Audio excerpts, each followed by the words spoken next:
Good evening, welcome to a sunny day.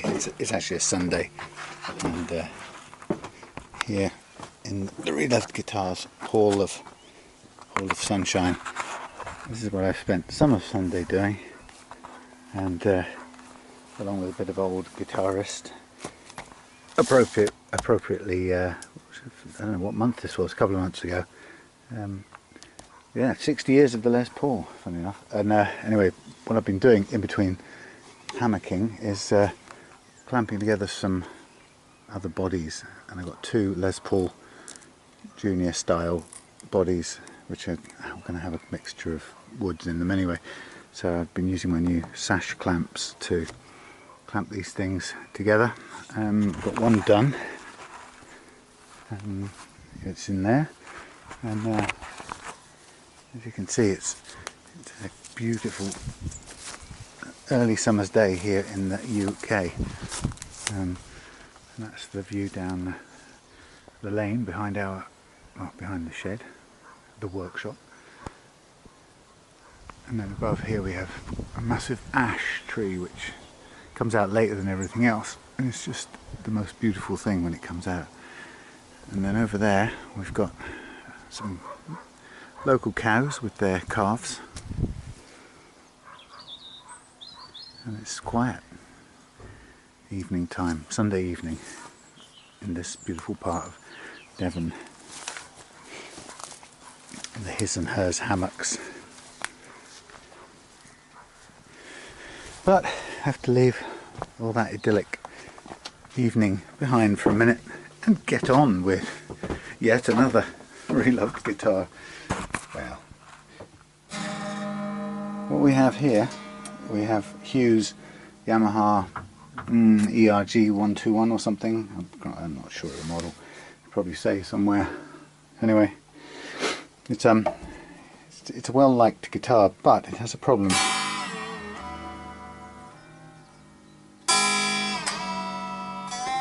Has a couple of problems actually. One of the problems is that tremolo doesn't return to tune, which is interesting, so I'm going to try and...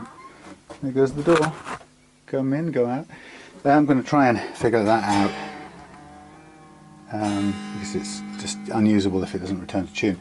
And there's a bit of fret buzz here and there. So a light fret leveling setup for this thing, and then some attention to the, tremolo. I just tuned it up actually to, I don't know if it'll stay in tune now.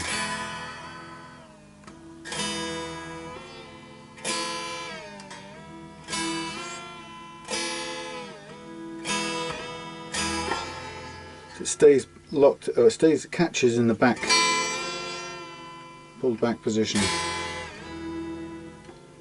I can see at the angle now it's nearly flat, and now it's canted forward, so it's something is not happening. I've just added this tremolo arm for now because I'm not sure if Hugh sent one with this anyway. So another little thing I've just noticed on this is that the wood here is cracked between the headstock and between the pocket and the pickup route. In fact, it's cracked in two places, which means this block of wood will have broken. It's not critical, it's just one of those things that often happens when there's not a huge amount of wood between the two bits. And I'm not sure if it happens just sitting there on its own or whether it takes a knock somewhere to do it, but anyway. So this guitar has quite a nice action, and I think Hugh said anyway he likes the way it plays already, but it's just, it has a tiny bit of fret buzz which he's not too keen on, and on top of that it's got this problem with the tremolo. So I think we're going to have to take off this and have a poke around. So I've got this to do, and I'm hoping kind of a bit back-to-back-ish with this. I've got a screw missing, which will need a replacement.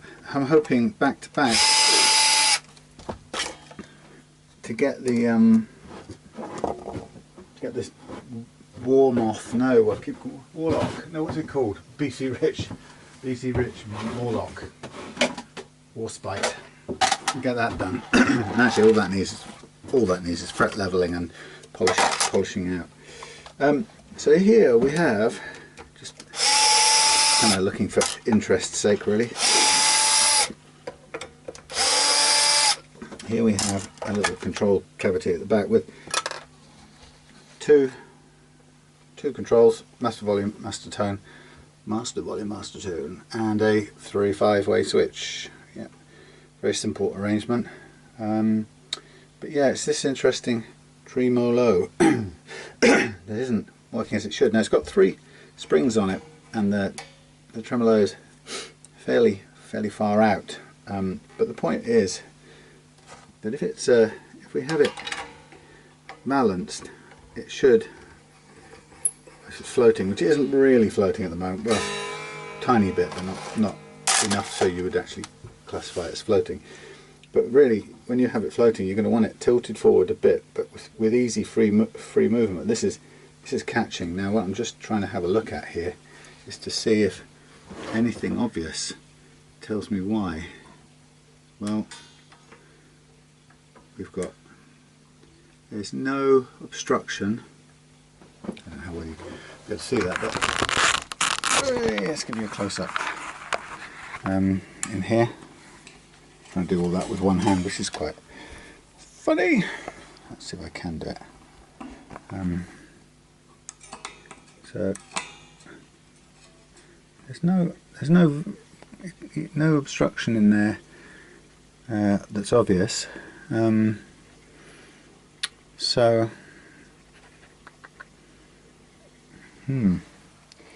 that's it sitting in its sort of forward position. I don't know, let's see how well you can see this. Let's hold it there. Now you can see it's quite a big gap there. Now watch as I push it back. See how that's just stayed in that place.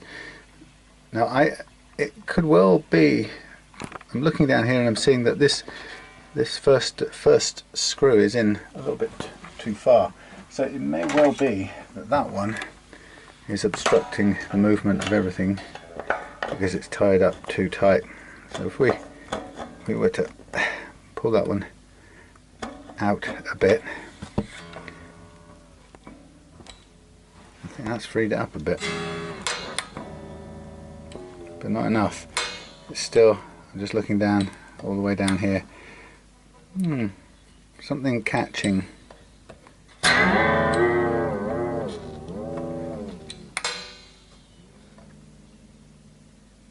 And pull it back and it sits back. It shouldn't do that. That's the weird bit.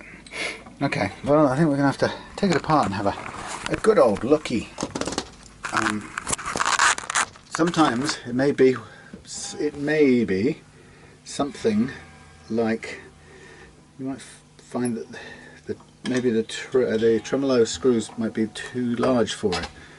I'm not saying they are, but something like that. And it might be obstructing the tremolo pivoting around those screws. So we're going to need to use these strings again, so I don't want to lose them. But I think I do need them just temporarily off. Boringly, I think. Thank you. Boringly, I think I need to just make sure they're stretched or flattened, straightened out again, which does take a bit of annoying camera time. Let's turn that off. Thank you. So yeah, the BC Rich thing, until I got my teeth into Hugh's red Strat, that was the guitar from hell in the last few weeks, and then the red Strat, the Red Sun Mustang, surpassed even that one. But yeah, the BC Rich was fighting the electronics were fighting me, and then I tracked it down to a broken switch that I had replaced with a broken switch. I think that's all I can pretty much work out. But when something like that happens, it's a bit 1 in a million-ish, and it just completely confuses you, and then you start replacing other things in a desperate hope to get it right. And before you know it, you just can't figure out what have you done. Anyway, so coming back to this. Oh no, he's tied the strings on in that particular way. that makes it nigh on impossible to get them out. You need to restring them sort of double tied. Yeah, so on a guitar like this, the tremolo should work. I mean, a lot of people have got a lot against the tremolos on these kinds of guitars, any sort of Strat tremolo, and I started life that way too. I was very critical of them. I didn't like them, and I would never use them because, like everyone else, I was convinced that they would put the guitar out of tune, and in this case you can see that there is something happening that is doing that, so it's a fair claim. But generally speaking, a lot of the bad press, this refuses to come out, a lot of the bad press that these 6-screw tremolos get is unwarranted, really, because they're actually, I know I only learned this late in life anyway, but they are far more efficient or effective than my junior self gave them credit for. And I have to thank people like Galeazzo Frudua, the Italian luthier and musician, for demonstrating, and a few others, but for really going on about it at great length to make the point that this isn't the fault isn't the tremolo. The fault is usually a number of other things, and my experience so far is we really track it down to the nut slots and pretty much the slack in the strings, which cause detuning when you use your tremolo. So that, of course, the tremolo aids or speeds up the detuning, but it doesn't cause it. Anyway, but this one, there is clearly something not right about this, which is not returning to position. So something has to be interfering with the movement of that plate. Now, the first thing I saw was that one of the screws on the end was further in than the other, so it had pressed the front of the plate down. So first of all, the plate was moving in an uneven fashion across its width, which doesn't help because it's kind of rocking on one corner effectively when that happens. So that wouldn't be a great help to returning to pitch, but it's not what's causing this. It's not the springs, because the fact is that when you have reached equilibrium between the strings and the springs, the point about the tremolo is it should then move freely to return to that equilibrium point. And if it doesn't move freely, I mean, of course there is a tiny bit of friction.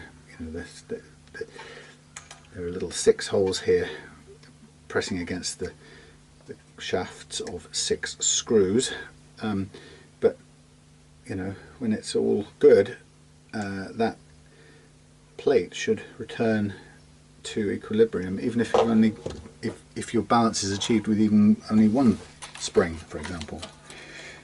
Now, that isn't the case here. It has 2, 3, can't remember, I'll look now.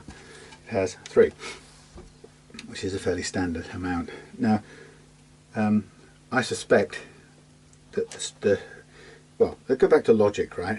So what will stop it moving backwards and forwards? Well, first of all, no matter how many springs you use, because basically your springs are worked in conjunction with, there you go, broken, whether we'll get that one through again or we'll have to use a spare, I don't know. Oh no, it's 2, we might struggle to get back in. Anyway, the point is, yeah, the number of springs isn't the issue. If you have less springs, you can achieve equilibrium, i.e. a balance against the pull of the strings by the position of your tremolo claw. If it's all the way out, then you can balance it lightly. If you want to do it the other way, you can have more, if you have less springs, you can put the claw all the way in and use 1 spring under more tension, or if you have more springs, you can have the claw further out or towards here and just use a little bit of pull from each spring. So it depends on you can balance it so the number of springs isn't the critical issue. What is important is that, in fact the only thing that's important, just as being logical, is the free movement of goods. No, free movement of people. No, the free movement of this plate around the 6 screws. And that's the only thing that's going to mess this up. Now, just looking at this thing, let's just feel what's going on here. So we have kind of pressing it back. It's not entirely even, and I don't really know why. So I shall continue to investigate this by taking it off and just trying to suss out the size of these here tremolo screws. Yeah, who knows?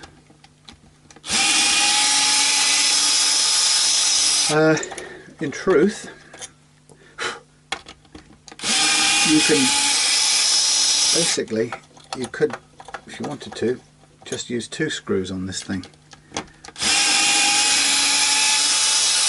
In a way, it doesn't need all 6, and you could argue that all 6 cause friction, more friction problems. But equally, someone would say, well, all 6 share the load and make that a little bit less focused. Okay, so there's a split in there, which is to be expected. Again, nothing about here that's unusual. Okay, so there's no reason why this shouldn't work, other than whether or not this has a free movement upon these. So the point about these things is, if they were too chunky and they squeeze through here, right, let's say, then what you do, and basically this thing operates by moving like that. I don't know how well you can see that. It operates by moving like that, which is pretty, and it presses against, I guess, the back of the screw, against the back edge of this circle. So it's pretty crude, right? That's the, it's pressing against there, and it pivots against the back of there. Now, to pivot freely, it needs to be a fair way up. And actually it probably needs to be further up than you'd imagine, because depending on the construction of this, all of these plates have a bevel to the front sloping upwards, and if you over tighten them, and that can be caused by a very flat head, if you think you've got loads of room but the head starts to pull it down, if you over tighten them, basically you pull the front of that bridge towards the body, and it keeps it a little bit stiffer, and then there's no room for it to move. So you really need as much room as possible. So I'm just really taking it out because I want to look at it and make sure there's nothing actually broken. Now, these don't appear to be too large.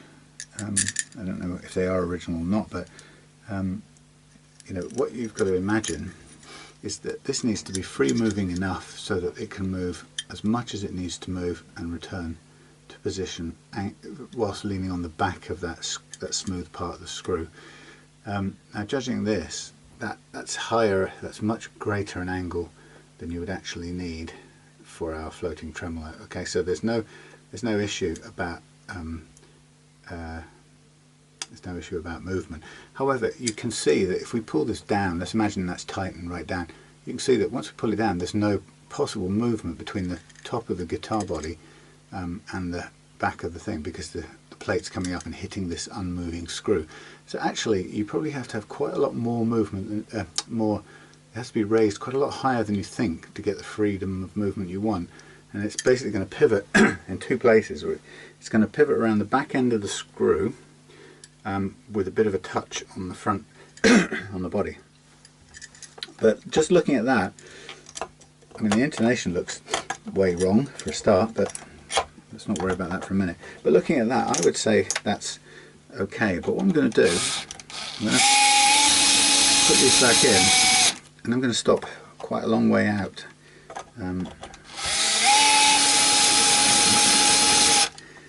More out than you'd think.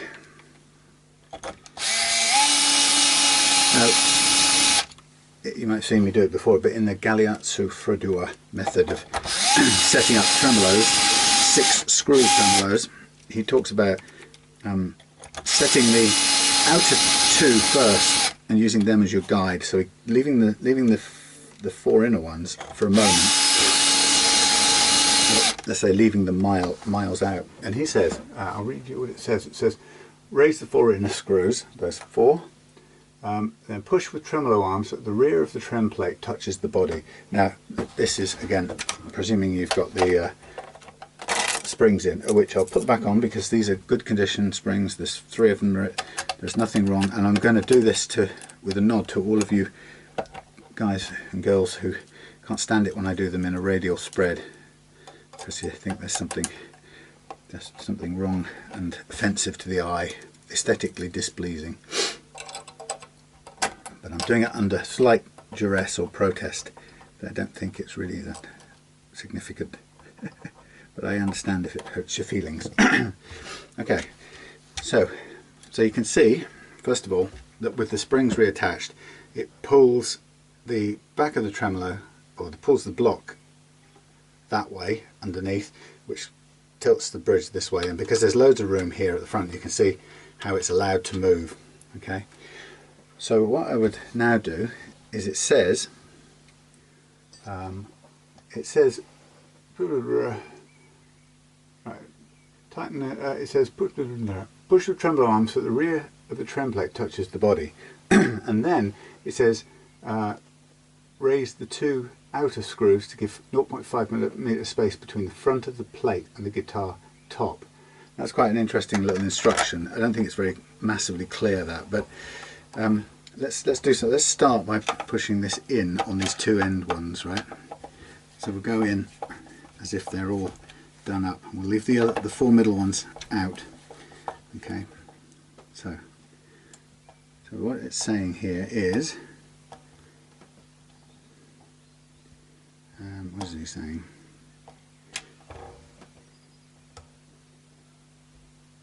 It's not very good. Actually, sorry, just bear with me. It's not a good instruction at all. Push the tremolo so the rear of the trem plate touches the body. Push with the tremolo arm. Well, it's already touching because it's got springs on. I guess it, yeah, I suppose they're presuming that we've got strings on, so it doesn't really apply. Okay, forget that little bit of instruction. The principle still applies. What we've got to do is we've got to set those 2 screws with enough room for this tremolo to rotate.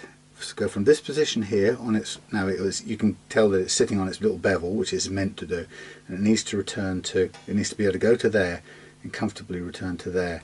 Now if I were to over tighten either of these 2 end ones, okay, it's not going to do that as comfortably, and eventually what you'll see, let's do it to the extreme. If we do it to the extreme like this, then actually it's sitting up still, right?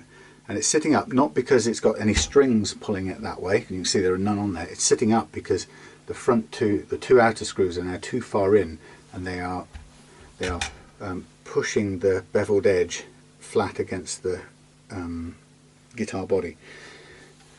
So we need, it's probably good to do this without strings anyway, so we need to undo these enough so that the springs can pull this thing flat against the body where it needs to be, and that's done. Now it's quite interesting that this,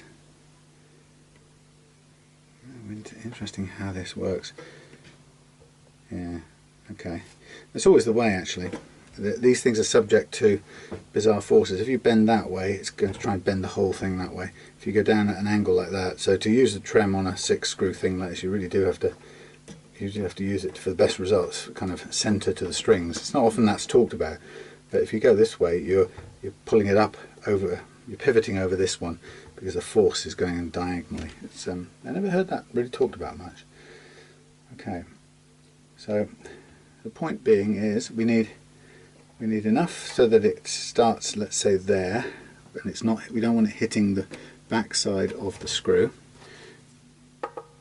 so I can afford to keep going in a bit more with this one, and then I'll check it again. I'm looking at that fast screw, so I need to be able to go down without it hitting it. And that's enough room for the entire movement to go on there.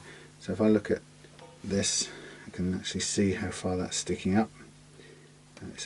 It's almost the same on both sides with a tiny little bit more in here. Let's have a feel.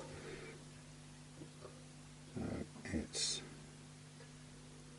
coming back up, goes down, up to there.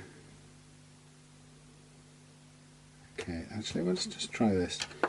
What I want is I want it to sit straight. So let's go until it sits straight.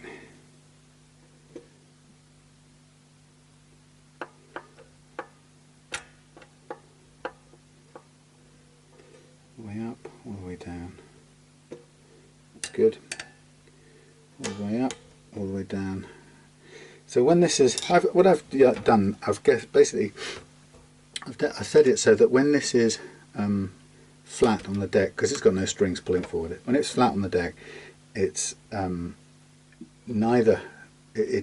front edge of this is only just touching the front edge of the underside of the head of the screw, right? And then when I push it down, that plate moves away from the underside of the head of the screw at the front, and the plate comes up to meet the underside of the back of the screw head. But I can get it all the way down to there, and it still doesn't quite contact it. So there's room for movement in both directions. And this, if I'm doing it here, this feels quite a smooth, straight movement. Hello. Look at that. He comes in with golden sunlight. I know, I wish I could put some hallelujah music on there. Thank you. Oh, one cat. Fat face. That's the cat. No, I haven't fed him. I fed him today. He's putting instead of eating his dinner. No, I fed him earlier. Bless him. Okay, thank you. I'll get on with this a bit. Just that. Just like that. No, like that's fine. Thank you. It shuts itself in a minute anyway. Okay, so what I'm going to do now is I'm going to use the others. I'm going to tighten them up as pretty much to follow the cue of the first two, or the outer ones. And in reality, if you think about it, all you really need, these middle ones, what's their purpose? Well, their purpose is to share the load. They already are sharing the load because the plate is pushing against the back edge of all of them. What they really need to be is in just far enough so that far enough that the holes of the plate are pushing against the unthreaded top part of the screw, and not so far that they go beyond the outer ones and contribute to pulling down the plate at the front. So really, to be safe, you can leave the middle four a little higher than the outer two. The outer two are the ones determining the range of movement, and so long as the others are load bearing but not constricting the movement, then it's probably simpler to keep them to leave them slightly back up. Okay, so I'm leaving all of those a tiny bit back up compared to the outer two. So now what I've got is a better balanced tremolo, which now what we're hoping now is when we put it under load with lost string goss, we're going to get freedom of movement. And I'm hoping, unless there's something else that I can't account for, what I'm hoping is that you'll see how huge a deal just getting those 6 strings in a sort of balanced order, and how simple it is, but what a big deal it makes if you don't, because in a way this has ruined Hugh's sort of trem play of this guitar so far. People get, one of the things that always amazes me about these types of guitar is that people get very, very nerdy is not the word, but people kind of assume that these trem things are some kind of really complex and accurate, microscopically accurate measurement, controlled by measurement. Well, they're not. They're crude, really. It was invented in 1952 or something, whatever it was. It's a crude principle, but it's effective. And but what it means is, since it is crude, what you don't have to really get too hung up about is being microscopically precise. There is no amount of measurement that's going to give you this balanced tremolo right at this point. To get it moving, what we're just focused on is taking care of really a simple mechanical principle, which is, how is it working? It's being, the plate is riding across the back, riding against the back of the screws. Can it do it against the threaded bit? No, it will get caught. So it has to be against the clear bit. Does it matter which bit of the clear bit? Not really. Does it matter how much of that screw is above there? Not really, as long as it can pivot on it. Does it matter if the screw's too far down? Yes, because it will pull the plate down with it because of the beveled front of the plate. So it's just common sense, right? And liable to get me into trouble, because one person's common sense is another person's heinous heresy. Can you say those two words together? My name is heinous heresy. Yeah, so it's really simple, and like I say, it's there's no kind of microscopic thing going on. And I have to say, the same applies to the fabulous, edge type tremolo systems employed by Ibanez and so on. They are essentially the same device. It's a block that is held hopefully in equilibrium, ideally, with a set of strings pulling in the opposite direction, and you balance those out together so the thing sits in a floating manner. And then once you've got that, all you need is the smoothest pivot and ideally return to playing action that you can get from that arrangement. And so you just kind of apply your logic to it, common sense. What does it need to return? Is it really about the subatomic sharpness of the edge of the blade of the thing? No. If it's completely crumbled with sort of bits sticking out and protrusions, then sure, it might stop it from moving. But I don't know if any of you remember, I did a rally super strap type of thing, and rally, it's a Chinese mass-produced sort of super strap type copy thing. Anyway, it had a Chinese-made Floyd Rose style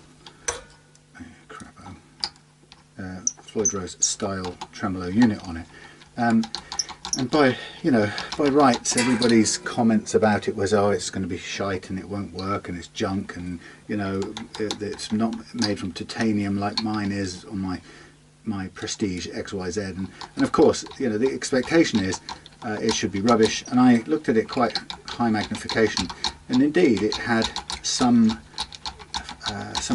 wear on, a little bit of compression wear on the faces of the blade edge, as a result of years of sitting or being pushed up and down against the bushing thing, the post. Had a bit of that, and lo and behold, it worked absolutely perfectly, that notwithstanding. So it kind of just demonstrated, and people still didn't want to accept that it worked. They say, oh well, it's going to fail, it'll fall apart later on after a bit of X, Y and Z. But the point is, it didn't, and it just carried on playing, and it was already, I don't know, 10 years or more old at that point, so it shouldn't, according to that sort of dogma, it shouldn't have even got to that place and still returned to tune, but it did. And I was very pleased about that, because I was trying to make the point that I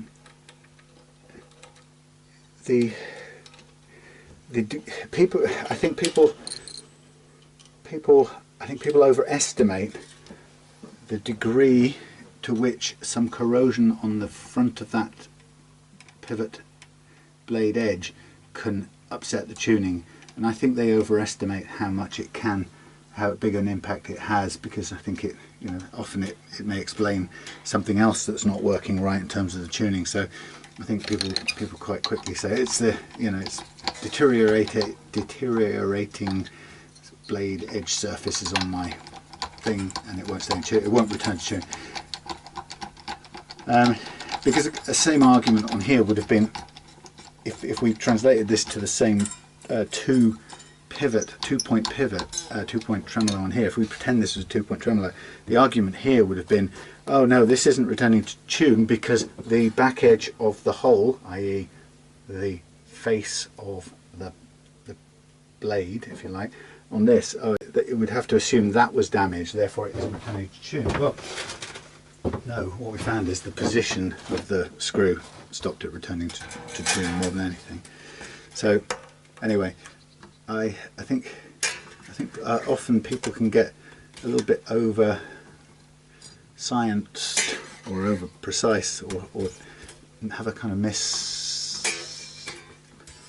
misplaced forensicness about thinking these things are more precise or more scientific than they are. It's more common sense or common sense physics than it is high tech. And I think partly one of the things to blame is that the marketing blurb can be such guff. I was croaking a bit this morning. Somebody's selling a particular kind of bridge. Oh, sorry, stop bar for a Les Paul style guitar. And they said, oh, my stop bar, because it's made with X, Y and Z, has more stability, right? Now, if people buy into that and they go and pay 150 quid or whatever for this titanium diamond plated stop bar, and I would be saying, hang on a minute, these people are claiming this stuff, but when was the last time you noticed a lack of stability in your stop bar, or mapped it accurately and demonstrated its impact on the tone of your guitar, the detriment of the tone of your guitar? You haven't. So it just bugs me when people make those sorts of claims, because it's just gratuitous and they get away with it to justify.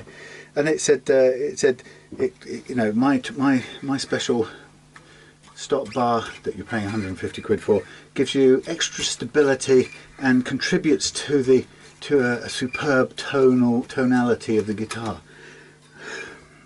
It's like it's unmeasurable, untestable snake oil stuff.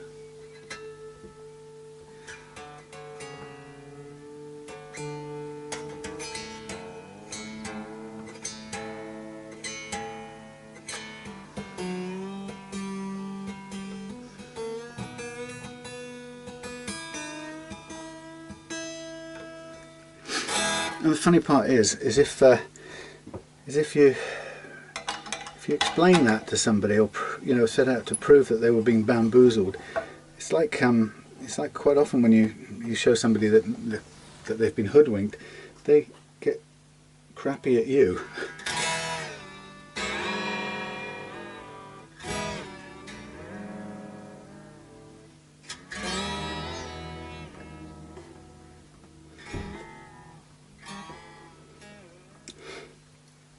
Right. So this is interesting. I'm gonna try something else. It's not right still, and I can't see any other reasons why this ain't a working. Right. So now we're canted up.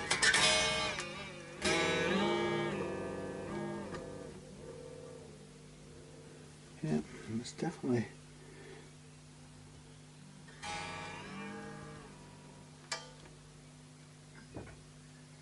So that's not the spring pull isn't comfortably returning this.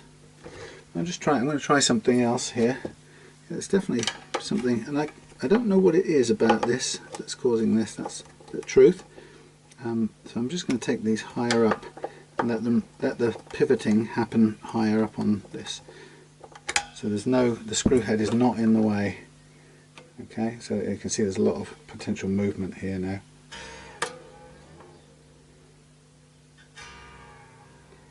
So it's raising it up too far. Now I think this might. would not be a goer, and I don't really know why. It's not a very nice movement. Try it one more time down to where I think it ought to live.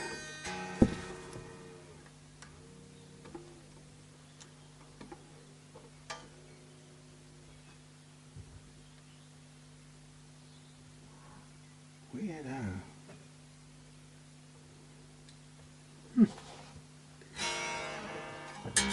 So that's very odd. Oops. I don't know what's so crap about this, but it isn't a very happy thing.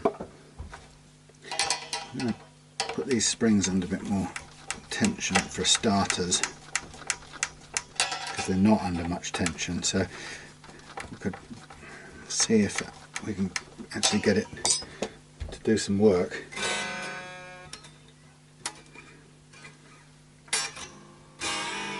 It's got a bit of natural float going on here. Really, we would need a tuner to do this. I've got a string that's even vaguely in tune.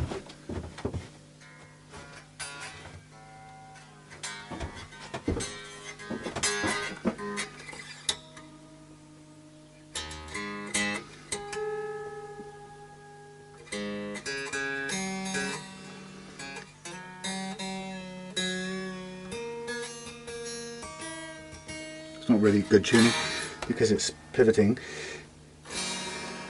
Just trying to see if changing the tension of the springs a little bit has any bearing on it.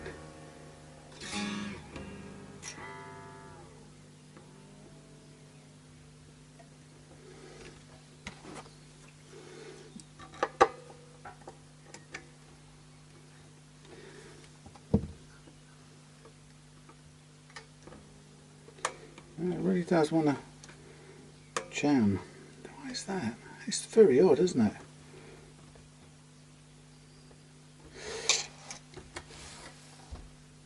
it? You know what's amazing is not anything about this. There's nothing about that should do it.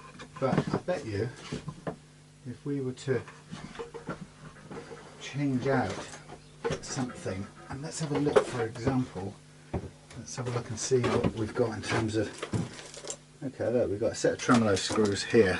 If we were to change these out, see if we can get any different result. Because obviously I don't know whence these came. Now we have a thinner diameter tremolo screw, so let's take one out of the needle. I'm just trying some things here. It's peculiar, but there's something that may not be right, and for all I know, it may be this is the wrong. Somebody's put too large tremolo screws in. They may not have, but I don't know. But something as small as that could be having an effect. Let's see. Let's have a look. See whether this actually screws in at all, or whether it hasn't got any bite. It's got some bite. Let's have a look. There you go.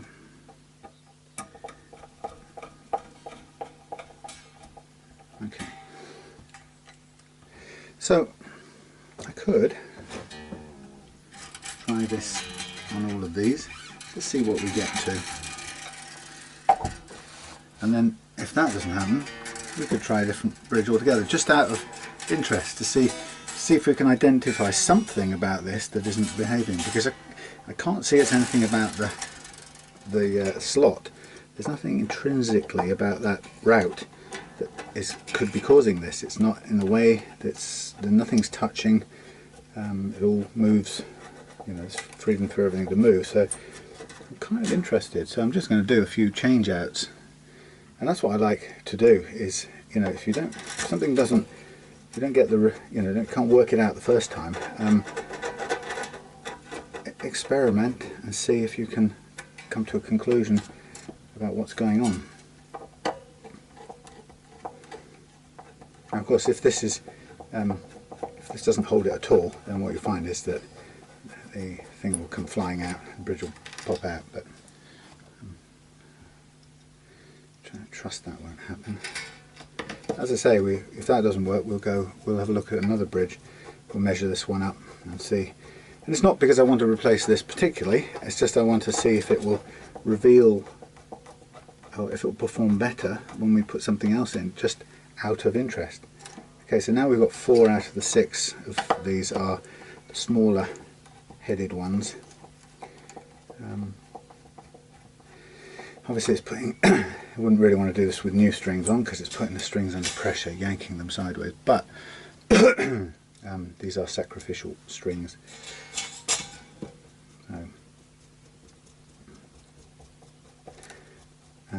But yeah, I mean, you know, experiment.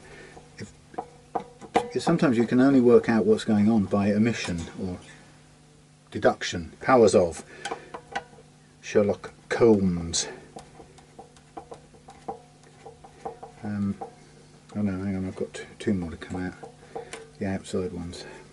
Yeah, you know, the power of deduction is quite good. You know, eliminate all the possibles, and then you're left with whatever you're left with. That's Occam's razor or something, isn't it? Eliminate all the ludicrous ideas, and what you're left with has to be the answer or something. Although Occam's razor is usually the simplest answer is the correct explanation. Okay, and we might just see straight away whether this makes any difference at all. What I would benefit from would actually be to have another guitar tuned up as a reference, because when you're tuning to a floating tremolo, it's no good to do relative tuning, it doesn't work.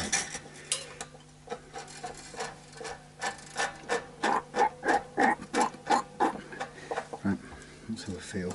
Let's have a feel of these. Right, down we go. It starts to push it down, stop. That's what I normally would do, is go down until where it actually begins to push on the plate and then stop. Because that's the extent of your movement. Right, like I say, if these are destined to come flying out, they will, whether I like it or not. So let's just tune up this beast from outer space.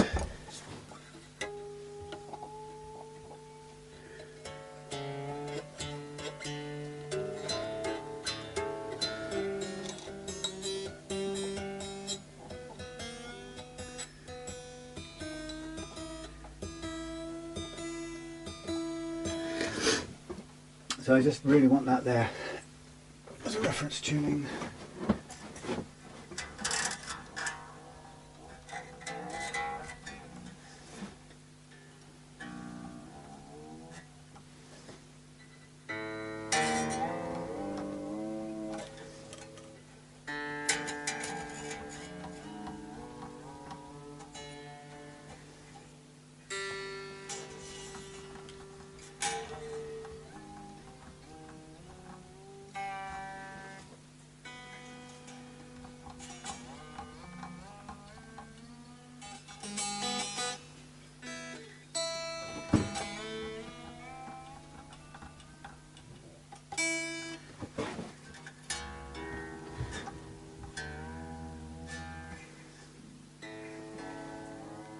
So the point is you'll always get to equilibrium regardless of how much spring you've got in or the gauge of your strings. Whatever that combination is, you'll eventually get the thing sitting in tension. It just takes a while to get there. The amount that changes each time is a bit less.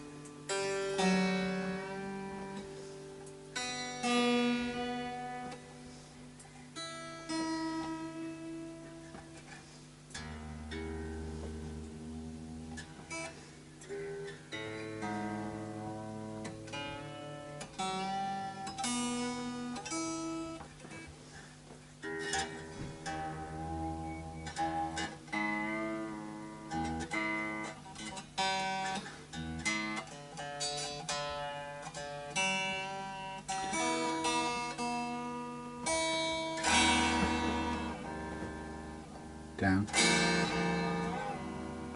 back. Okay, so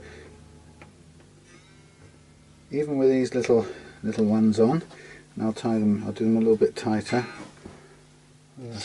better fitting or smaller screwy driver, if I can, kind of impossible really.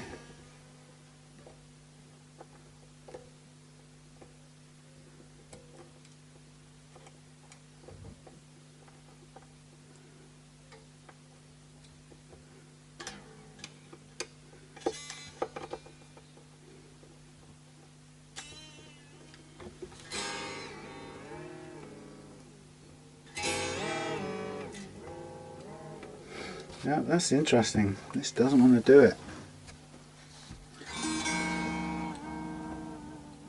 Weird, eh?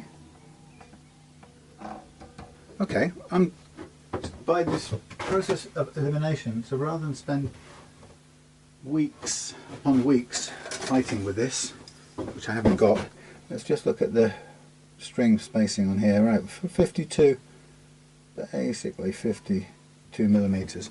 So I've got tons of 52 millimeter bridges. Hey, ooh, look at this. We've even got a sexy full weight one. Ooh. Wouldn't that be hilarious if that fixed the problem? Well, if it does, Mr. Hugh, we can do a deal. Of course, the pain in the what's it means I have to take these strings off again, which means I'm never going to get them on. So we're kind of running out of try-out possibilities, I have to say. Yeah, look, a full weight block with a 52 millimeter spread, and a decent quality, pretty much the same, nothing much any different. So let's go with that. Let's see if we can improve this in one fell swoop. Because, as you can tell, having changed out the screws, having checked the route, there's nothing obstructing it. I can't tell you what is stopping that thing working. You know, it can't be, empirically, it cannot be the tension of the strings, because there's nothing about the strings that should prevent them from being pulled, from pulling out tremolo. All you have to do is have less poundage on the springs, basically, but you should still get a dynamic balance, and it should still move the tremolo, you know, in the these little spiky strings. Should still, you know, make the tremolo work, and the tremolo should still be able to rock, you know, smoothly back into position, and it's not doing it. So who indeed knows? So here we have these bits now, which are once again bent. I think we're going to be out of luck with these. They're going to start snapping now if we can even straighten them enough to take them off. We ain't going to get them back on easily. So we're shortly going to be sacrificing a new set of strings just for the pleasure of fitting this bridge. So I'm afraid that adds more to the cost of things. But you know, it's the only way we're going to fix this situation or correct it. Now I'm just trying to think, if looking at this thing and thinking, is there anything about the positioning of these screw holes that could be causing this not to function properly? And I don't see any reason for that. And I've had, you know, to be fair, I've had guitars like this in the past that also just don't seem to want to go back into position. And in those rare occasions, it's never been that important to me to get it working on the tremolo. I think I probably put them to you know, a hardtail and got the hell out of there. There goes one of the strings onto the floor. So let's just try with a changeover on this. And also, I've got all these strings are throwing themselves on the floor in a mad, desperate act of string suicide. You just stay there for a minute. Let's get this out of here. So first of all, I'm going to remove these screws, because changing them didn't make any difference. I'll keep those for another day. And this is next bridge is a identical spacing, so it should sit perfectly well in there.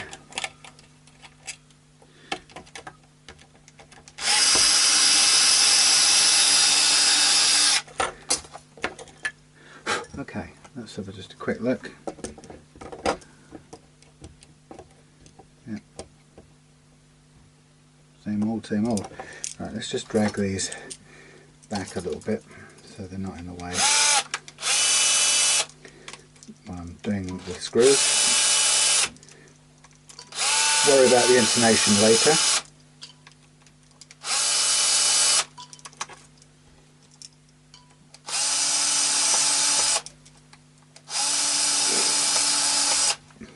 Okay. Whoa, nice. Now let's just check that for size. Yeah, that all lines up. Let's get these big ones back in.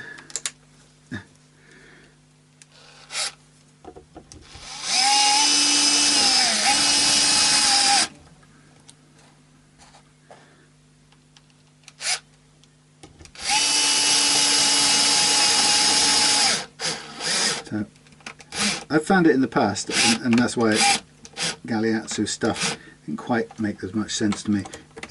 The way I've done it in the past is to tighten until you feel this start to pull the plate on the front and stop, and that's your your final point. And what you want now is just to rotate around those screws and then make sure the others don't go in any further than that. So that's my old-fashioned start point, and I'll leave them just slightly out because they're only they don't need to be exact. It's those end ones that are setting the trim, you could call it, of the bridge.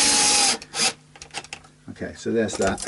And that has as much free movement as we need. Now it's a big chunky steel block, which now again has plenty of room in here. There is literally no contact being made whatsoever, so there's absolutely no reason why this thing shouldn't just work beautifully well.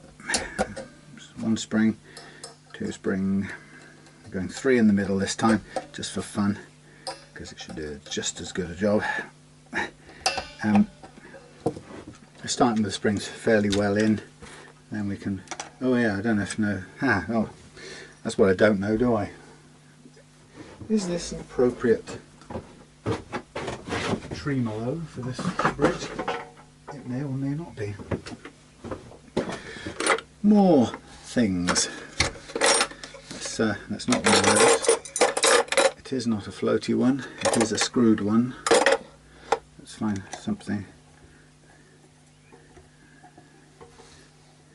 It's not perfect, but it's going in, it's not grinding and slicing through any. Okay, now that's pretty stiff right now, but anyway, in principle that's doing the biz. So 3 springs, everything going to the back, everything sitting back down properly, I should say. Let's just put these here for now in case I need to go and get some more of them. So the next fun bit, I'll do this next bit with the camera off, because then I'll go and get something to eat, but what I'll just do is bend out these strings and try and use as many of them as possible again, because it's just better than trying to waste a whole set. But I may not get away with it, in which case we'll waste a whole set, and I'm afraid it will start to get a bit expensive.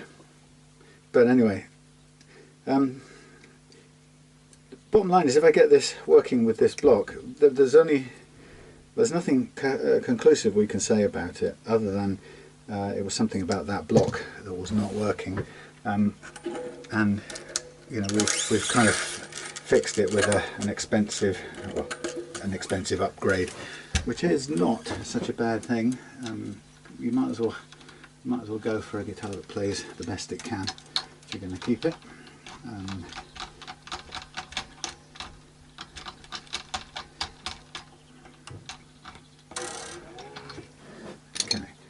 Feel, yeah, look at that.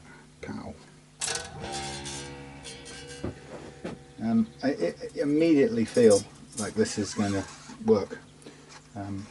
But as I say, there's a couple of things that have changed since before. I was going to stop this, but I won't. I'll carry on. A couple of things that have changed. First of all, yes, there's a big heavy steel block. Now you could say, hang on, that mass of the block shouldn't be what pulls it back into alignment. It should be the pull of the strings.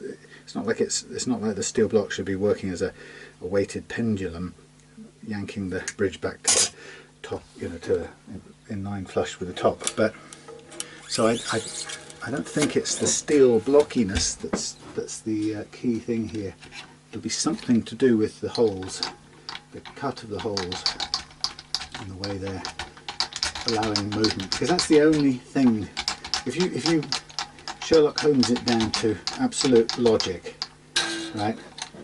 Something is arresting this thing returning to its equilibrium position. That's all you can say about it that makes any sense. It is not cleanly returning to position, and so really the only thing that can be implicated in that is the holes on the plate and the tremolo screws around which those holes are intended to pivot. And you know, that's the only area where there can be some imperfection or obstruction that will prevent this thing returning to a balanced equilibrium. That's all you can say. And it may be that the screws are on this model or this particular run were, you know, a 1/100th of a millimeter out of place, but together they cause a bit of sticking. I don't know, but you know, the common sense just tells you it's only one of the two things that can be at fault. Or, as I said right at the beginning, if there's some obstruction in the actual route itself preventing the thing from moving, and that often can be the case if you upgrade with a bridge which isn't which is too large for the guitar you're trying to upgrade it onto. Quite often happens with Encore, Indian-made Encores, Sun Mustangs, because they were small-scale Strats and they do not like being upgraded with full-size steel blocks. And the result is, if you do, the block ends up clunking against the wood, and you get squeakings and rubbings, and you really have to resize the route and go to, you know, either chisel it or reroute it, which is a big faff. So you know, that sometimes is what causes things not to return to true or return to equilibrium. But like I said, if this is the one that came, oh you little devil, if this is the one that came with the guitar, then it's not going to be that causing it. It could just be the condition and position of those little holes. Well, I guess you'll see. Anyway, I'm hoping we'll get most of these strings back on here, save cracking open a new set in order to just throw them away again, surely. No, I don't want that to happen.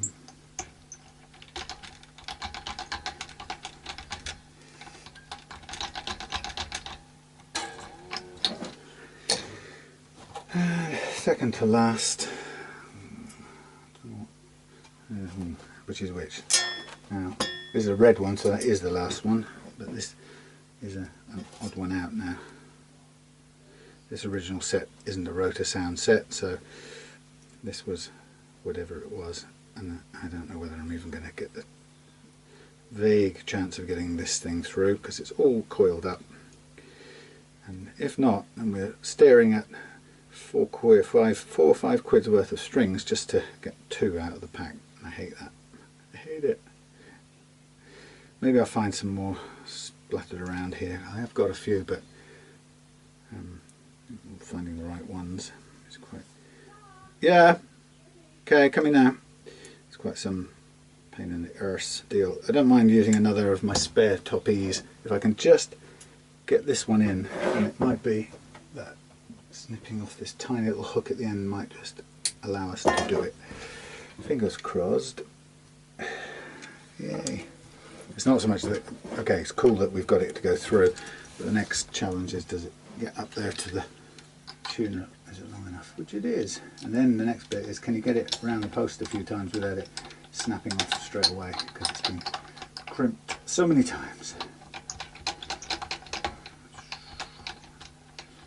We shall see. It might not. I doubt if it's going to withstand too much in the way of bending and stuff. So here's another spare 9, which I'm going to just, oh no, it's a 10, brilliant. So somewhere there's a 9, there's a 9, my only spare 9 at the moment. But we'll use it because it's going to be a million times better than faffing about trying to push the camel through the eye of a very small needle. Okay, get this down there. There you go. Through there. Come along. Get through. On there. Go. Interestingly, the string tree's been removed and a screw just left in its place on this thing, where I think actually it would really benefit from one. So it might be a case of inserting one in here to make this thing as good as it can be. There's no point in it being crap just for the sake of it. I'm just standing up this saddle. Okay, I'm going to go in here, but let's just get these pulled tight for a second. Ooh.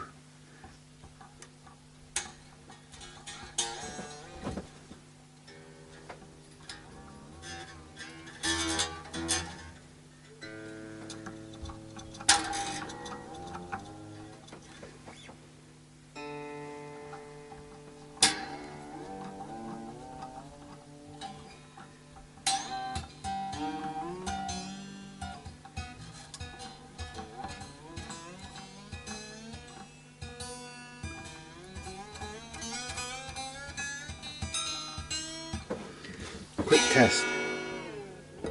Yep, it's working. Okay, stop for now, come back after I've eaten and we'll carry on. Well, there we have it. QED. It works. It works quite correctly. So there we have an upgrade.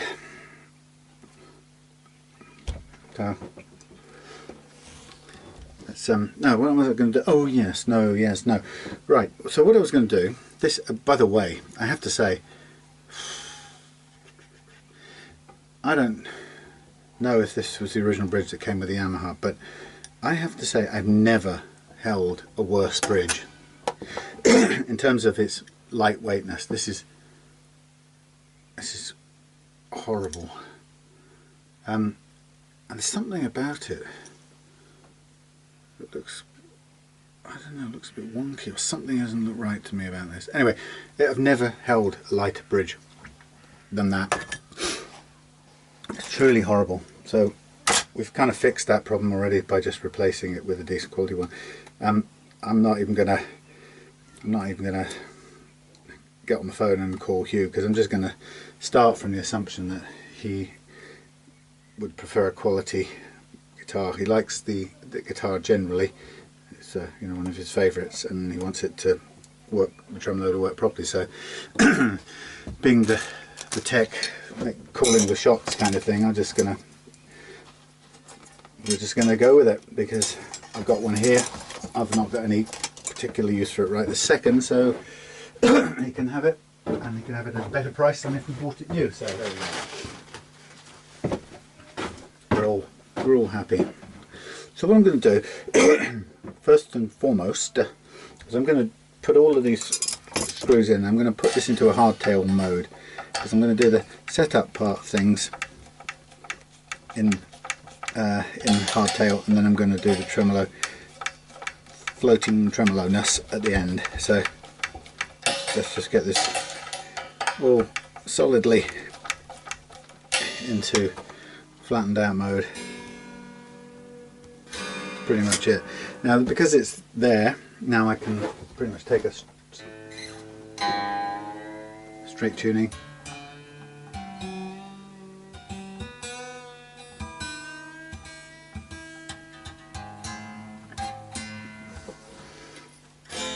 Okay, now what we've got straight away, because we've hardtailed it effectively, we've got an action that's way out of kilter with what we want. So let's have a sort of wind it in. Now what happens is, once we wind this in, for the purposes of doing setup now, I mean, I'm setting the action now to do the fret leveling, or to do any necessary fret leveling, and I don't really mind whether the tremolo is active or not. It's not consequential. Got some vegetables in my teeth. It's not consequential upon anything here. Oh. Truman Show. This is the coconut ice lolly. What the hell is that? It's a bit melted, but it's frozen again. It's a coconut ice lolly. Thank you so much. Hey Truman, hey. You should try this Mococo coconut ice cream. You know you like them, Truman. Thank you, honey. Right, I think I'll turn this off while I eat this, and I'll just reset the action in a minute. Hold on. And we're running again. Well, look, here we go.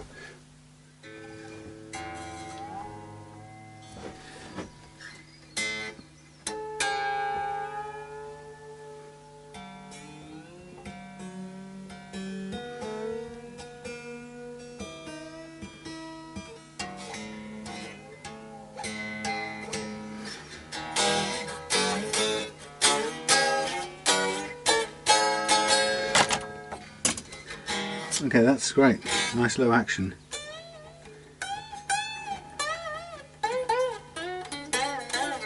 Okay, so we're kind of ready to move on in the world here. We've got a bridge that works. I've currently set it to hardtail so we can do the fret leveling part of the setup. Let me just take this down a tiny fraction here on this one. So we've got currently a nice low action. It's a little bit, that'll do. Nice low action.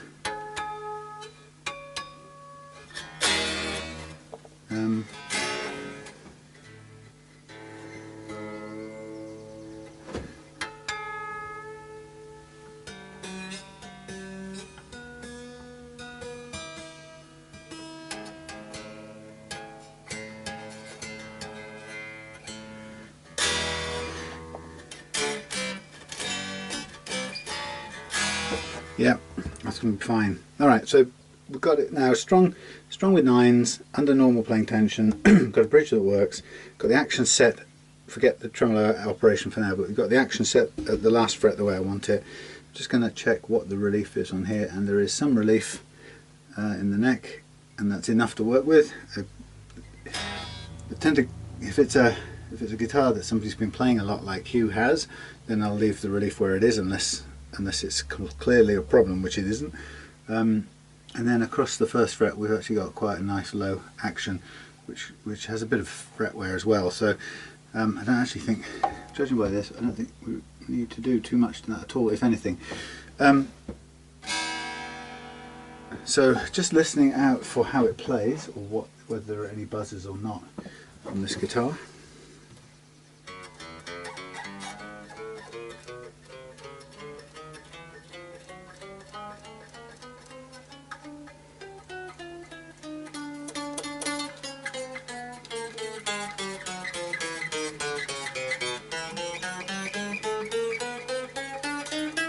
A little bit on the A and a bit on the D, a little bit on the G.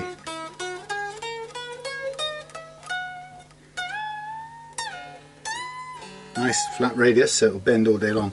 So I'd say A, D and the G have a little bit of an issue there. So here we go again. Select these off. The one last time I need them to work. I don't want any breakages right now. And then we're going to go straight into the fret leveling game. Get this Yamaha out doing Hugh live duties. I think the transformation with this block.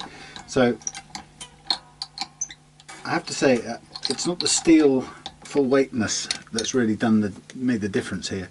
It's something about that the positioning of those holes, I think, on the other one, as well as being a horribly cheap, ultra lightweight bridge.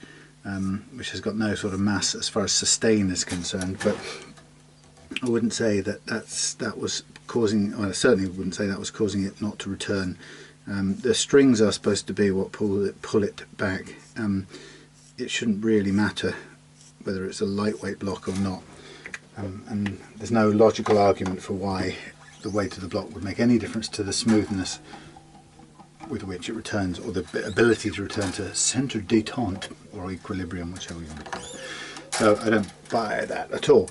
However, something was wrong with the construction, and to be honest, I don't really care too much to think about what it was, other than it clearly, I would say, it has to do with the positioning of the holes, or the diameter of the holes. Now, just looking at this here, this really doesn't, it does need, it will benefit from, shall benefit from a string tree. And I'm going to add this because I can, and because I care about this being a good playing guitar. It's not the right colour really, but I don't have an alternative, or I don't have a choice at the moment. We're just going to go with a string tree of quality, because I've got a spare one out of a pair.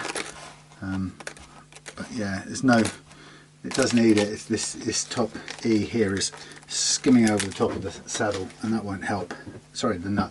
That won't help it too much. So what I'm going to do is just, thank you, just take this out before we tighten anything up. It's the wrong screwdriver head bit. I'm going to take out this little thing here and see how long it is. Well, it's not really going to work with that, so I'm just going to go with the existing one here.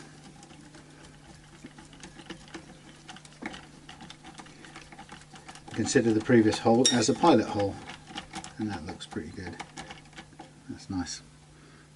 There we go. Mucho different, so hardly notice it. Okay, so I've got these frets marked up.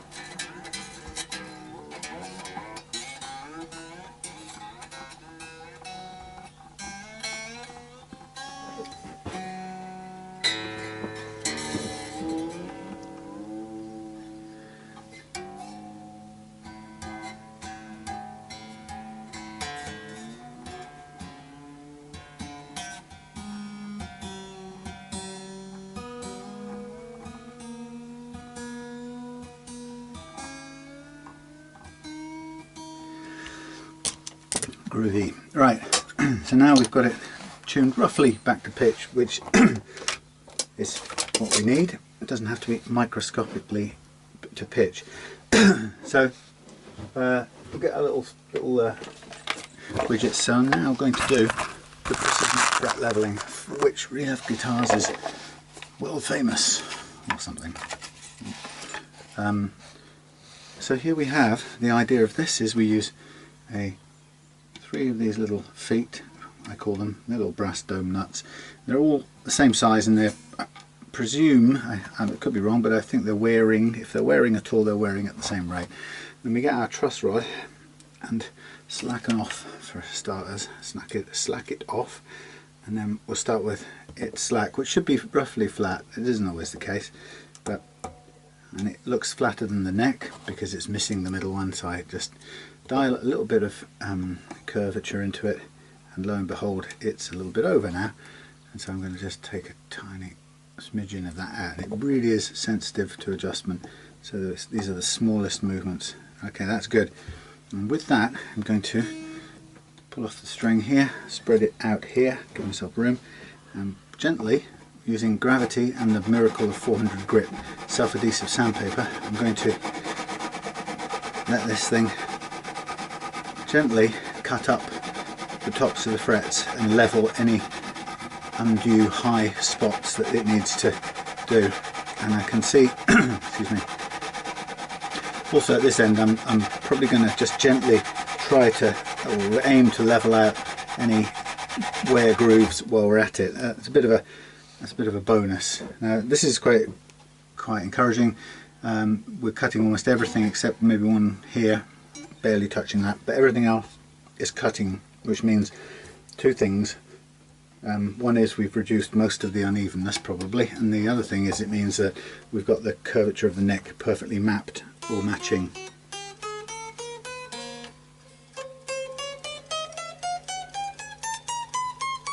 Lovely. Stop there. I don't really want to overdo it, so I'm not going to keep going just to get rid of the wear grooves. They're not in the way of the guitar functioning. So I take their removal when I'm leveling frets. I take their removal as a sort of bonus in the fret leveling operation, unless they are significant and severe, you know, causing pings and clicks and whatever, in which case it switches, and often in that case they're cleaning those out can be the priority, and they go to the sort of top of the priority list, in which case I'm kind of watching there more to ensure that we've eradicated them than leveled everything else. Now in this case, excuse me, what I'm noticing is that there are definitely a couple of frets that we're missing out altogether down here, which is not too much of a problem as long as it plays. And as you can see, or you can see from the beginning, I've set it at a very low target action of about 1 millimetre.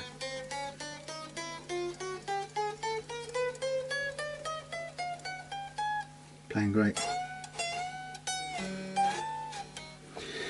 Bends are really good.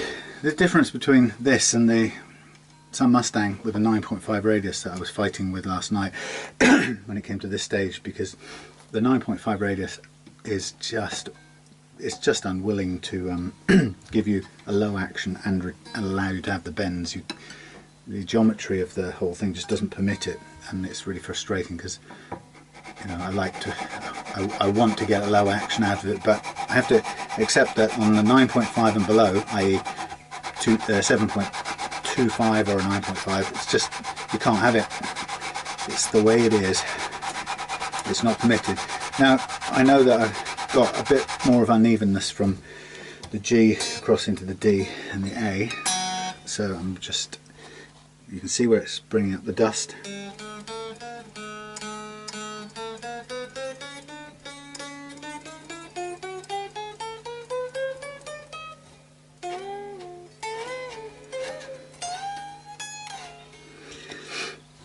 Pretty good. I'm just going to recalibrate on the G and do a tiny whiff more.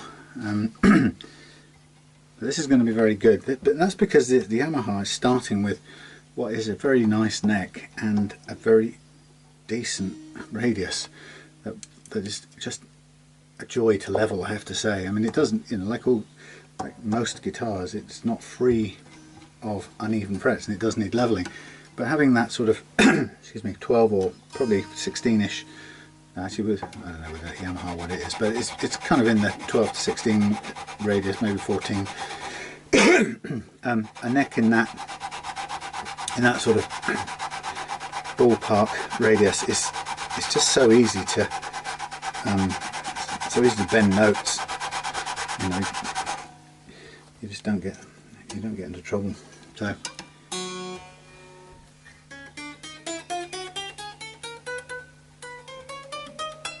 Good, that's that one done.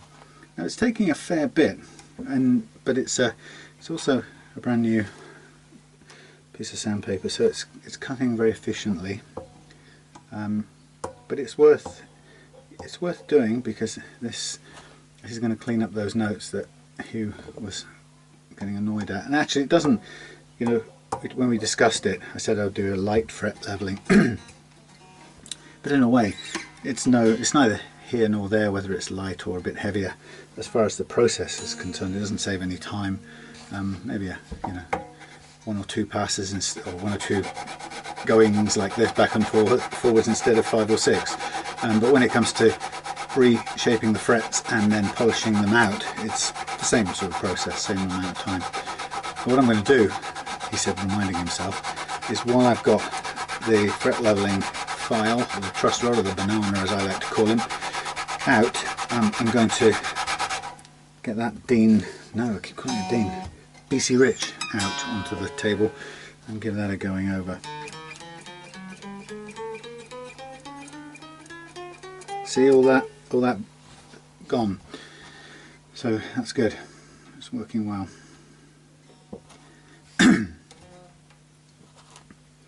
So this, apart from the tremolo and a bit of fret leveling, this isn't bad at all.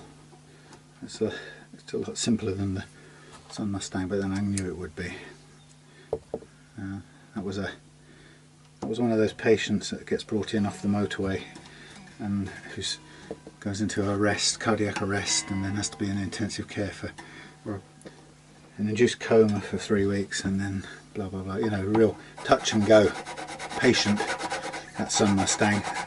More than a couple of times in that marathon, I wanted to basically just say, look, it can't be done. It's had it. Too much gone wrong with it. But I didn't want to give up on it because I hate giving up. Okay, I'm like one of those bulldogs hanging from a branch with my teeth locked around it. Will not let go. Now I'm doing a bit heavier here with the A string because it was the worst of the strings a minute ago.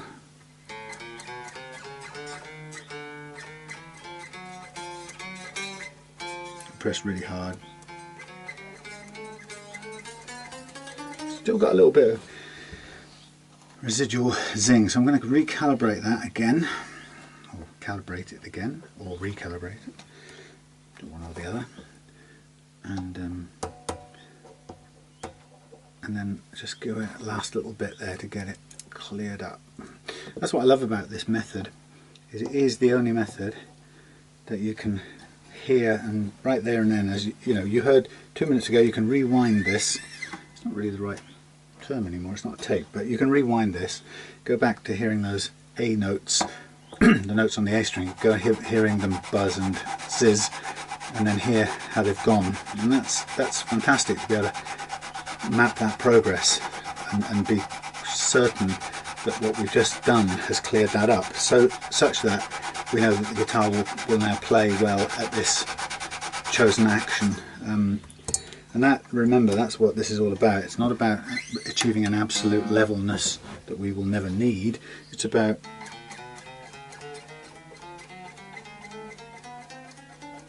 achieving the levelness for the action we want, which is perfect. And that's just cleared that up. So we're right on the ball on that A, and now the final track, the E, and then I'll jump across onto the BC Rich from Hell. I might just carry on, I might just leave the, oh no, I've got to stop it running, haven't I? Because, yeah, no, you won't see it on this one, sorry, I've got to stop it because I've got some video of that BC Rich taunting me like Reagan, what was she called? Reagan from Exorcist, sitting up in bed, throwing up green vomit and its headstock spinning round whilst quoting Latin incantations at me in the voice of the devil. But sorry if you're easily offended by such imagery. I'm not, because I don't believe in any of it, so it's all a bit story-ish for me.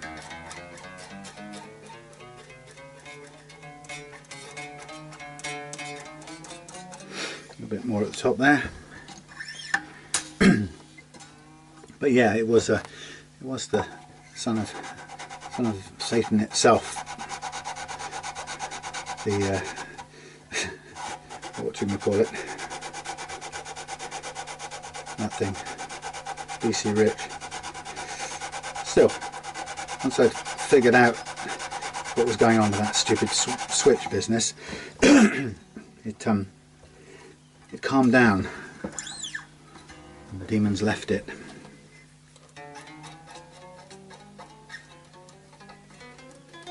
There we go, done. Beautiful. Right, I will switch the video off, but I will be physically jumping across to this one in a flash of magic or something. Shing. Look, we're just approaching the last bit of tonight's work. We are just about getting down to this point where I'm finishing off this. Going to just tweak the intonation and a bit of stretching and get this thing tremoloed. I'm not going to do a demo play because it's late now and I need to I need to give it up for tonight. But quickly do the tremolo setup, which is going to be pretty easy. I did one yesterday for Hugh's other guitar, so I'll remember how it works. It's a very clever little system. We go, I'll tell you as we go through. Let's just get this tune first.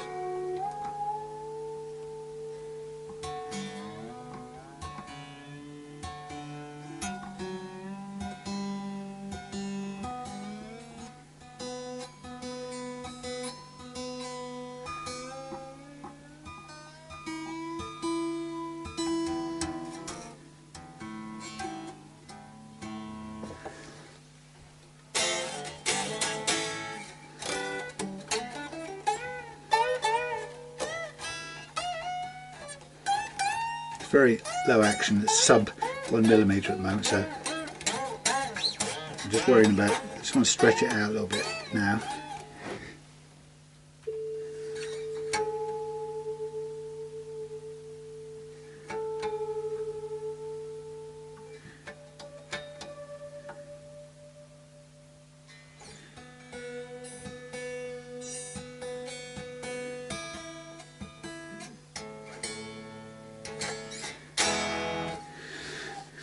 Okay, so what we're going to do is the Fridua method of setting up the tremolo, and it says, right, tighten the tremolo claw belts until the rear bridge plate touches the back. We've already got that in.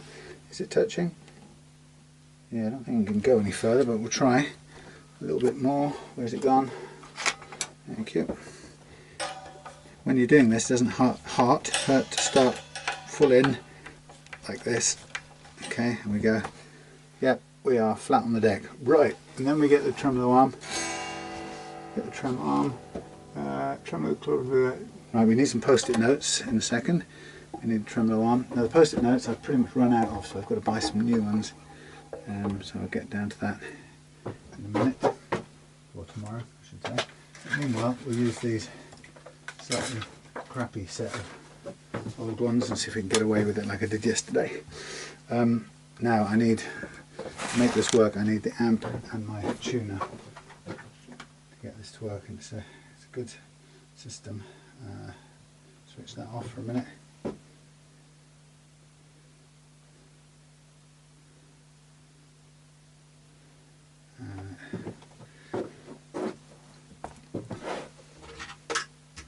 Put this up here. That's 22:15, so it has to be a little quiet and quick. Come on. Tuner, please. Well, you can see that, you probably can. Tuner, tuner, tuner. In there. In the back end of here.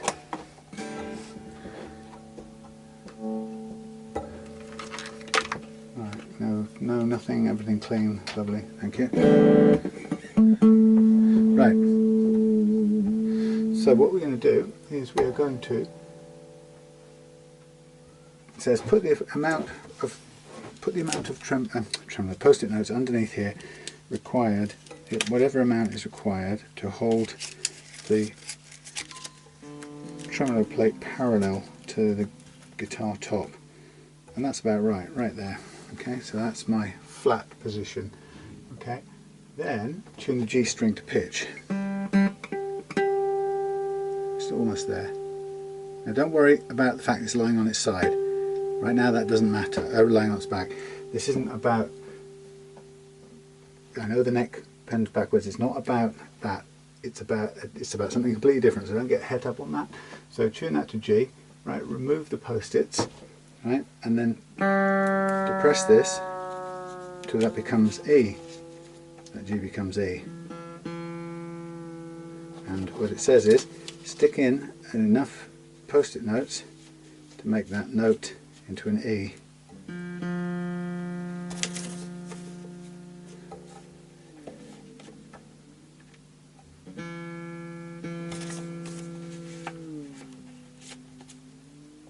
That's a bit too much. Just make sure this is all in line. put these two in first, the long ones. So what we're doing is we're turning that G down into an E. It's currently an F. So let's take a bit more of this. Going down on from F. This should go down below E. Still high. I'm going to add a bit more of this in. So just below, too low, so I'm just going to take one sheet out of that. So we're aiming to turn this note into an E. This has really ruined all the blocks of post-it notes now, so I'm going to definitely have to get some new ones. So one sheet is making the difference here. Come on, behave. Okay, we'll call it there, right? Could be. It helps if it's a single block. It's getting a bit ragged now because I'm using loose bits all over the place. So it's really not relating to them very well. Let's call it that, right? So tune it to E, okay? So down to E, right? Right. Tune all the notes to pitch. So that needs to be an E.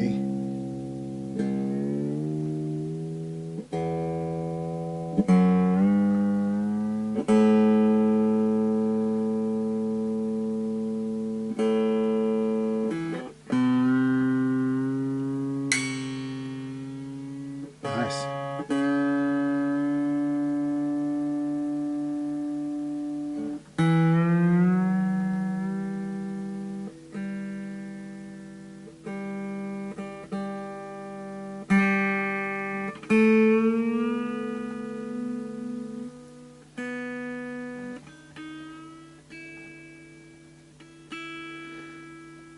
Alright, tune it to open tuning pitch, take the post-it notes out and everything goes sharp, right?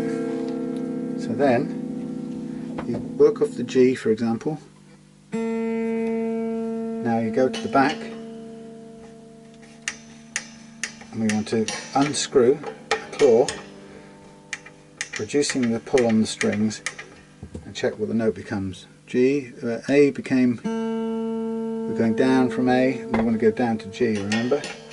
So we keep going down.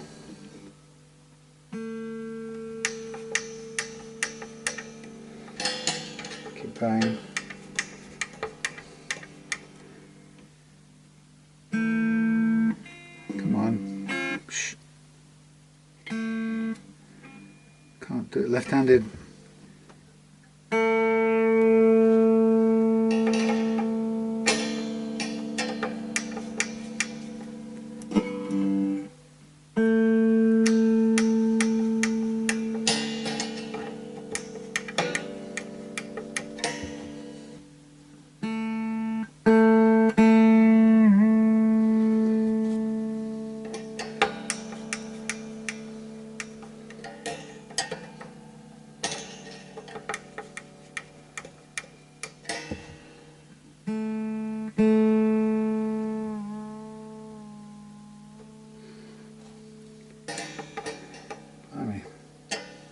Come on, you can do it.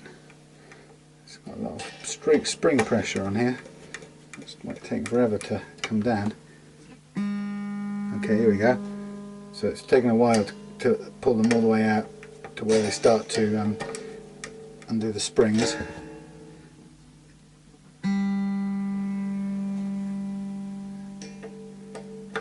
It's a tiny little tweak now on either side.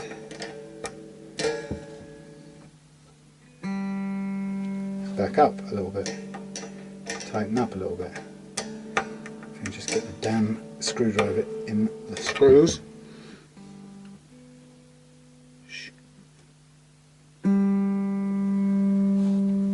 Out a little bit more. God, it's so hard to get things to shut up. Right, there we are on G. So that, interestingly, is our that's how much the tremolo plate needs to be floating in order to give you, the whole point of this game was to give you movement backwards and forwards. So we get a semitone on the E,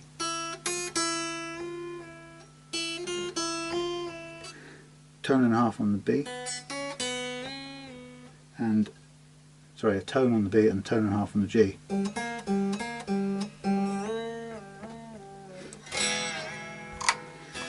Okay, so that is our Frudua method already done. So actually while I am at it, why don't I just do the intonation now? Oh, well, the other thing I've got to do is just check the action, because now this has lifted the, obviously it's lifted the tremolo forward, so now we've got 1.5 millimeters on this last fret here on the low E, which is actually a pretty nice action, but we had it at 1 millimeter, so I can take all of these down a little bit as well. We can use a much lower action.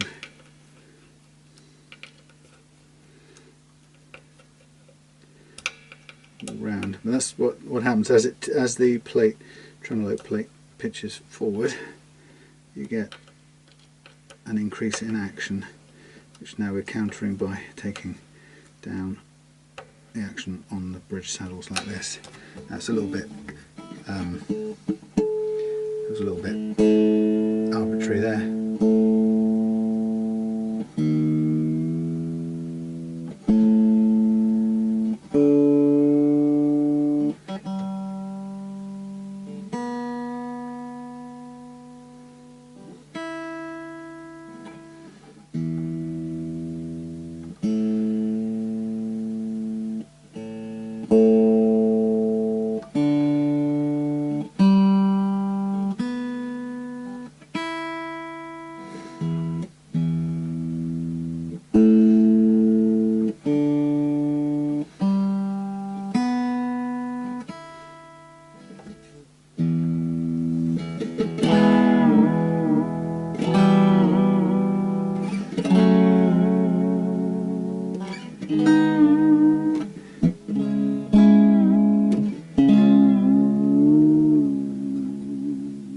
Lovely.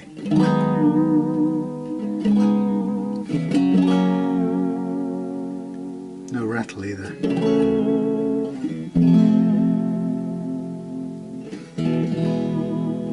Beautiful, I love it.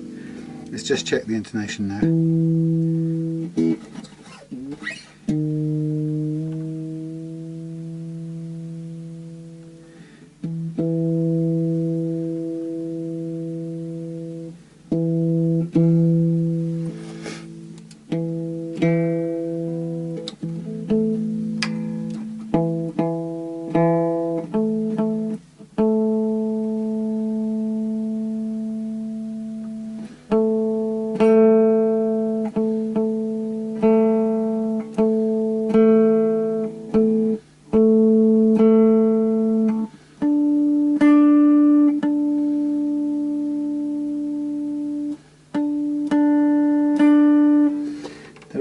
Fraction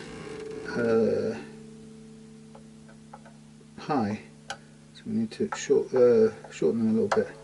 So a little bit of a push, a few turns and a push, a few turns and a push, a few turns and a push.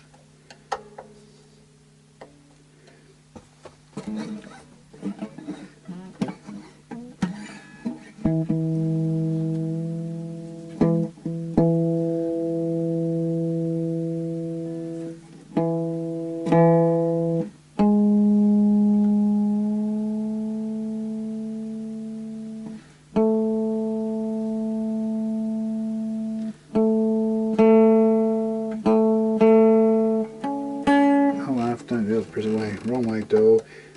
It was too sharp, I needed to pull back. Silly me. You spotted that, didn't you, everybody? No, you didn't.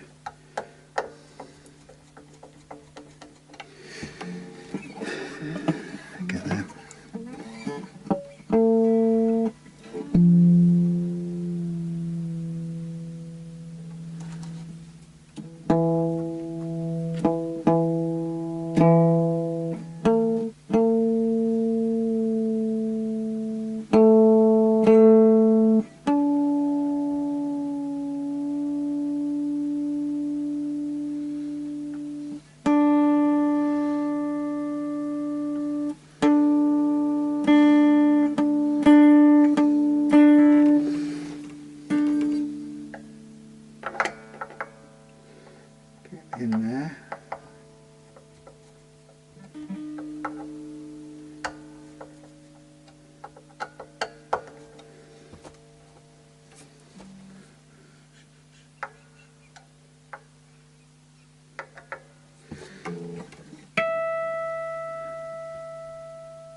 fraction short.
Rightio, nearly there.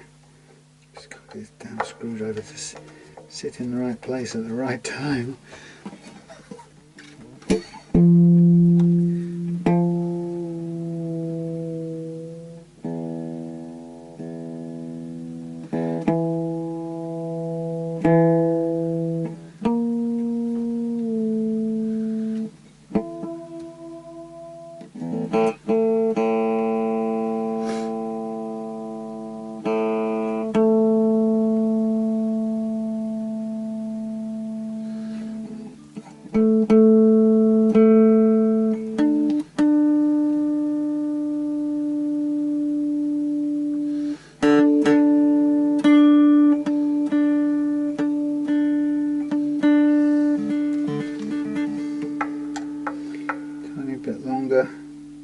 We're pretty much there.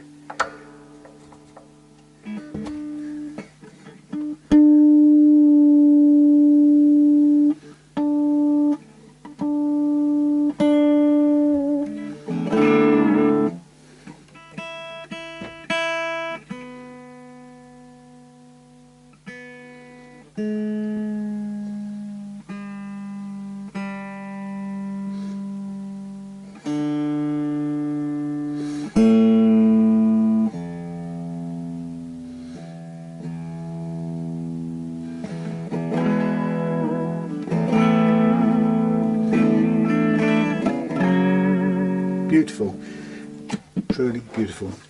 I love it. It is done. You can hang there with the dust on there. It needs taking care of. Now, quick.